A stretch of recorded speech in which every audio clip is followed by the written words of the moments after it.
നമ്മുടെ എല്ലാ പ്രവൃത്തികളും അപരനോടുള്ള സ്നേഹത്തിൽ നിന്ന് ഉടലെടുക്കുന്നതായിരിക്കണം.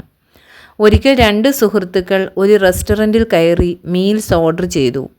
വെയിറ്റർ കൊണ്ടുവന്ന ഭക്ഷണത്തിൽ ഒരു പ്ലേറ്റിൽ 2 വറുത്ത മീൻ കഷ്ണമുണ്ടായിരുന്നു. ഒന്ന് വലുതും മറ്റേതല്പം ചെറുതും. അവരിൽ ഒരുവൻ ആ പ്ലേറ്റ് എടുത്ത് ചെറിയ കഷ്ണം തൻ്റെ സുഹൃത്തിന് കൊടുത്തിട്ട് വലുത് തൻ്റെ പ്ലേറ്റിലും വെച്ചു. അപ്പോൾ സുഹൃത്ത് പറഞ്ഞു, "എന്താണു നീ ഇങ്ങനെ ചെയ്യുന്നത്? നീ ചെറിയ കഷ്ണമാണല്ലോ എനിക്ക് തന്നത്."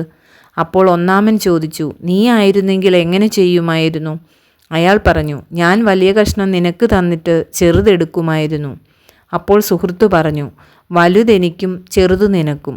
അതുതന്നെയല്ലേ ഞാനും ചെയ്തത്." ഇരുവർക്കും ചിരി അടക്കാനായില്ല. ഇവിടെ ഇരുവരുടെയും പ്രവൃത്തിയുടെ ഫലം ഒരുപോലെയാകാം, പക്ഷേ ഇരുവരുടെയും മനോഭാവം വ്യത്യസ്തമാണ്.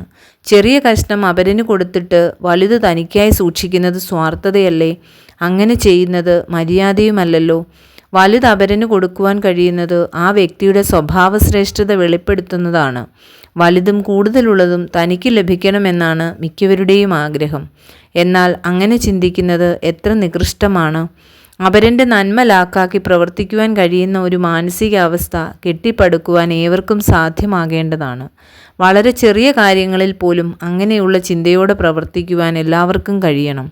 വീട്ടിലെ ഊണുമേശയിലായാലും വലിയ പീസ് മറ്റുള്ളവർക്ക് കൊടുത്തിട്ട് ചെറുതുകൊണ്ട് തൃപ്തിപ്പെടുവാൻ ആവശ്യമായ അഭ്യസനം കുട്ടികൾക്ക് ലഭിക്കേണ്ടതാണ്. മാതാപിതാക്കൾക്ക് അങ്ങനെ ചിന്തിക്കുവാൻ കഴിയുമെങ്കിൽ മാത്രമേ കുഞ്ഞുങ്ങളെയും അങ്ങനെ അഭ്യസിപ്പിക്കുവാൻ കഴിയൂ. കുഞ്ഞുങ്ങൾക്ക് അങ്ങനെ പറഞ്ഞു കൊടുത്ത് മനസ്സിലാക്കുന്നതിനേക്കാൾ നാം അങ്ങനെ ചെയ്തു കാണുമ്പോഴാണ് അവർക്കും അങ്ങനെ ചെയ്യുവാൻ കഴിയുന്നത്. ഇത് നമ്മുടെ ആകമാന ജീവിതഭാവം വെളിപ്പെടുത്തുന്നതാണ്. നാം എന്ത് പ്രവർത്തിക്കുന്നു എന്നത് മാത്രമല്ല, ഏതു മനോഭാവത്തോടെ പ്രവർത്തിക്കുന്നു എന്നത് വളരെ പ്രാധാന്യമർഹിക്കുന്നതാണ്.